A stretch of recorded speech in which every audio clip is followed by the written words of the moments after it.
kwenye kikosi hiki cha Yanga hii sasa ambayo inaongoza ligi, unadhani kuna wachezaji wangapi ambao wanaanza kwenye kikosi cha kwanza cha mnyama Simba huyu?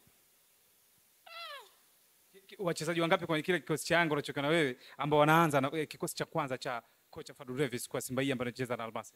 Kwa sasa kwa kweli sioni.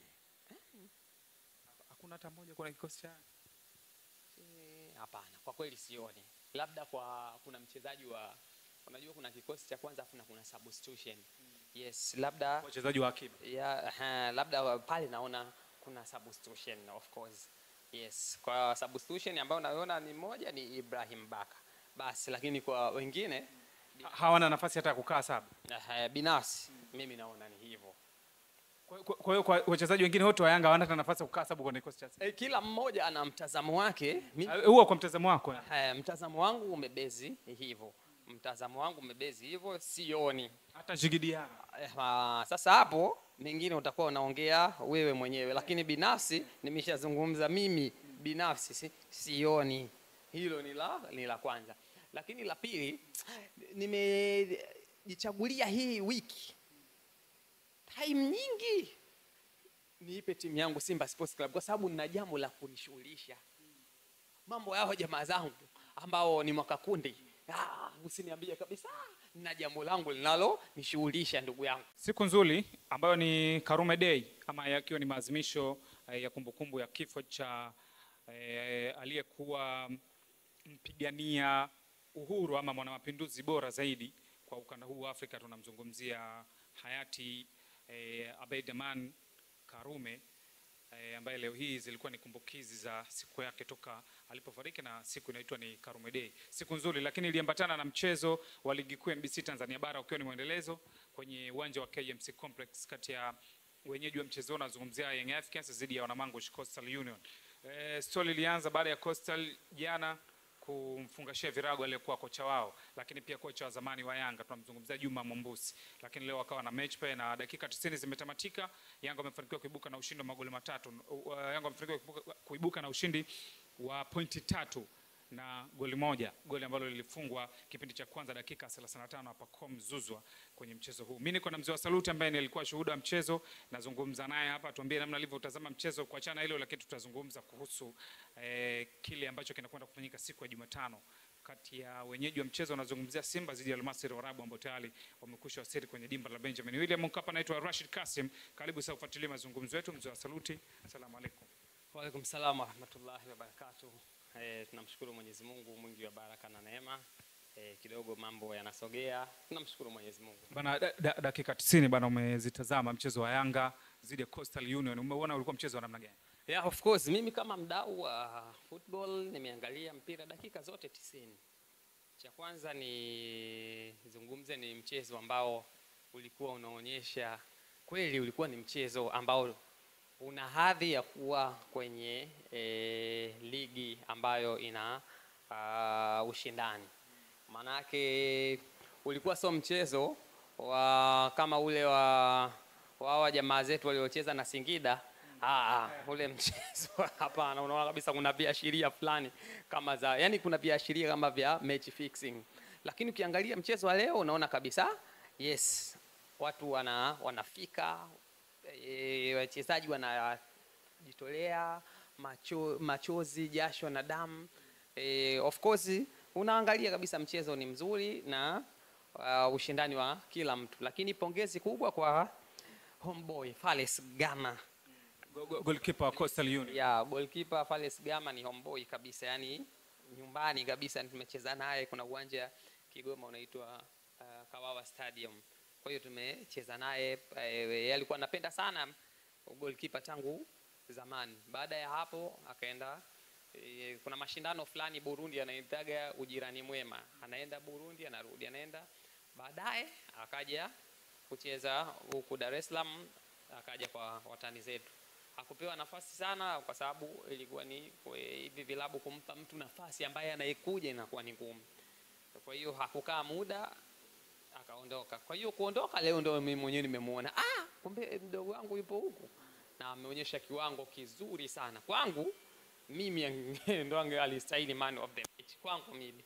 lakini amekuwa Pacome Zouzoua, yote heri, ligi yetu kivyetu vyetu hivyo hivyo, lakini mpira ulikuwa mzuri, uchezaji yani ushindani umeonekana, na wale wachezaji walikuwa wapewe nafasi. Nimemwona leo nani yule Mwamnyeto amepewa nafasi ya sikacheza kiasi chake, lakini bado striker Mijasho bado anaendelea kuhaso. Yani unaona kabisa striker Mijasho nani tena? Umjui Lucky Dube. Yes, bado unamuona kabisa hata zile goli ambazo alizokuwa anafunga zile unaona kabisa ni zile. Kwa hiyo unamkataa Dube? Binafsi huku huku hamna kitu anachokifanya. Yani hata goli alizofunga unaona kabisa ni za mazonge Dube huyu. Yes, lakini ukija kuangalia kwa yani ambaye ninayemjua ni yule aliyotoka Azam, huyu wa huku ni striker Mijasho. Yes, kwa hiyo ni hivyo ndugu yangu. Kwa hiyo unaniambia kwenye mchezo huu kitu ambacho kimekufurahisha zaidi ni kiwango kilichoonyeshwa na goalkeeper Coastal Union? Yes, of course, ameonyesha kiwango kizuri sana goalkeeper, kaonyesha kiwango kizuri. Of course, kaonyesha kiwango kizuri, ila katika goli lilofungwa naye alikuwa anahusika. Lakini ndio hivyo, Fales hana uzoefu ule, na kama unavyojua ili kipa uwe mzuri kuna makosa mengi yatajitokeza ili ujifunze, kwa maana kwamba goli alilofungwa kuna katika mfumo wa goalkeeper wa kudefend kuna aina mbili. Kuna wanasema wataalam, yani you with the ball and you without not the ball. Goalkeeper kuna principle moja, kama mpira hauna uhakika nao usiende. Yani kama huna uhakika wa kucheza ule mpira usifanye nini? Usiende. Lakini yeye kaisha panga safu yake vizuri, lakini cross ilipopiga hivi hana uhakika, ina maana akaenda japo hana uhakika, akaenda mpira ukawa mrefu, akaruhusu goli, kwa maana kwamba angelibakia golini pale pale Pacome asingekuwa na uwezo wa kufunga, kwa sababu hata angepiga kichwa ule mpira angeweza kufanya nini? Kumaki hata. Yes, lakini ndio hivyo, katika kujifunza lazima ukosee mara moja, mara mbili, mara tatu, ndio mambo yataenda vizuri. Lakini acheza vizuri sana, namtakia kila laheri. Bila shaka yajayo, yani mazuri yanakuja kutoka kwake, na tuendelee kumpa support. Yanga wanaendelea kujichimbia kileleni bwana, wanazidi kuongeza gap la point. Na usisahau kusema na michezo pia wamezidi kuwa na michezo mingi, kwa sababu sisi tuna jambo ambalo linatushughulisha, jambo la kitaifa. Kwa hiyo baada ya hapo tutarejea kumaliza michezo yetu. Wanaongoza sasa hivi wanasema Ahmadi Kibindoni. Sisi tuna jambo letu linalotushughulisha. Tukishamaliza sasa hilo ndio tutakuja huku baadaye. Sasa tutataka ile mechi waliosema hawachezi, je, wamebaki na msimamo wao, hawachezi au watacheza? Yes. Ndio ambao nautaka, huo ndio mchezo wa kunipa ubingwa mimi. Yes, kwa hiyo tutawauliza bwana, ukiwa mwanaume inatakiwa uwe na msimamo. Je, msimamo wenu mmebadilisha, mmelegalega au bado ni vile vile? Kwa mimi nitasema mtake mtacheza, msitake mtacheza. Kwa hiyo sasa ndio tunawaambia hivyo. Mlisema mchezi, ila tunawaambia mtacheza, na tutawafuata pale na fimbo, na tutatoa nani kwa lazima ili mcheze, ili tupate pointi zetu 3, tuendelee kukaa kileleni na kuchukua ubingwa. Kwa hiyo hauoni kama hili gap ambalo Yanga wanaliweka ni kama linazidi kukupa pressure, kwa maana kwamba mtu wa pili Simba na kwa kiwango na fomu walionayo Yanga?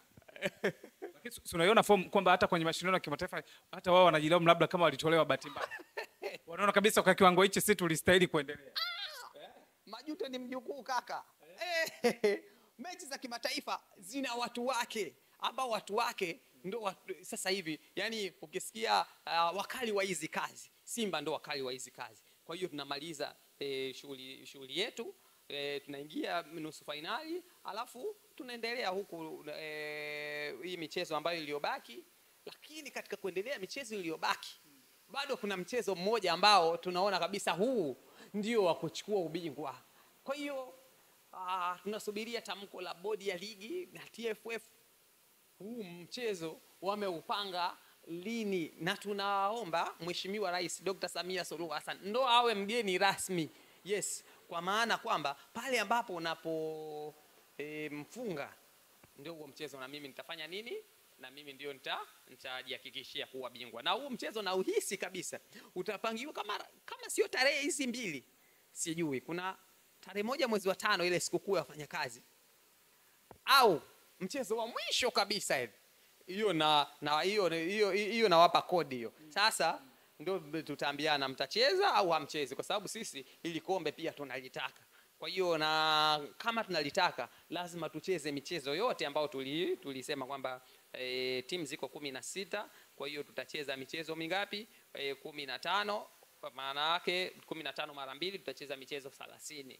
Kwa hiyo tukicheza michezo tofauti na 30 bado haijakamilika ujue. Kwa hiyo ili ligi ikamilike ni lazima kila mmoja ameshafanya nini? Kaisha cheza michezo yote. Kwa hiyo ni hivyo ndugu yangu. Leo kilinishtua kitu kimoja mpaka mkanajiuliza, hawa Coastal mbona wanakaza hivi? Akati hapa mdhamini wao ni mzee wa maandishi matatu. Nikawa na wasiwasi. Nikasema basi nitaenda nyumbani kujiuliza, alafu nitaendelea kufuatilia zaidi kuna nini. Unaona, kwa hiyo ni hivyo ndugu yangu. Kwenye kikosi hiki cha Yanga hii sasa ambayo inaongoza ligi, unadhani kuna wachezaji wangapi ambao wanaanza kwenye kikosi cha kwanza cha mnyama Simba huyu? Wachezaji wangapi kwenye kile kikosi cha Yanga unachokiona wewe ambao wanaanza na kikosi cha kwanza cha kocha Fadlu Davis kwa Simba hii ambayo anacheza na Almasi? Kwa sasa kwa kweli sioni.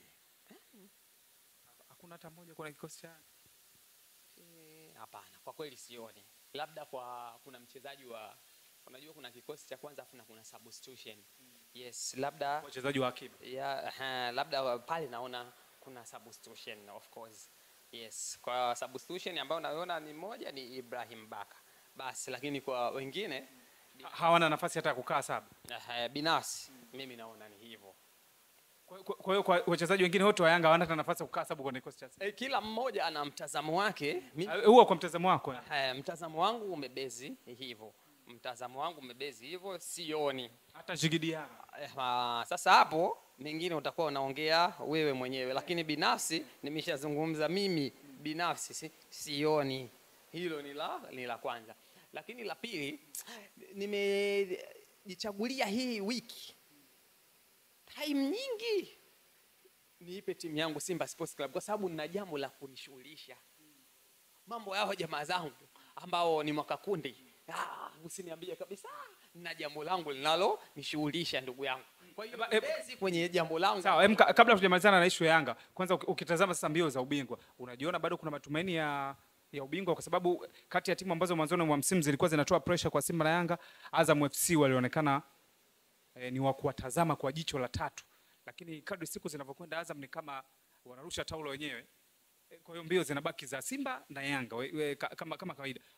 Sasa ukitazama namna ambavyo mbio za ligi zinavyokwenda, ukiangalia form za timu zote zinavyocheza, unaona kabisa bado msuli upo. Jana nimemsikia meneja wa habari na mawasiliano wa Azam jana anasema matumaini yapo japo ni magumu. Zaka. Yes. Aliulizwa timu yako unaona kuchukua ubingwa, akasema nipo kwenye race ila bado matumaini yapo lakini ni magumu. Ukamuelewaje? Sasa kama Azam anaachwa pointi nyingi anasema matumaini yapo. Sasa mimi ambao nina michezo miwili alafu na game naye na jambo naye, kwa nini sasa niseme kwamba matumaini hamna kati naona kabisa ubingwa huu hapa upo karibu kabisa. Alafu na jana nilikuwa naangalia game ya Singida na Azam. Yes. Nilikuwa naomba ile game itoke suluhu. Lakini nilikuwa naomba itoke suluhu lakini Azam akafungwa, akasema kwa hiyo hasira zote wanahamishia nini?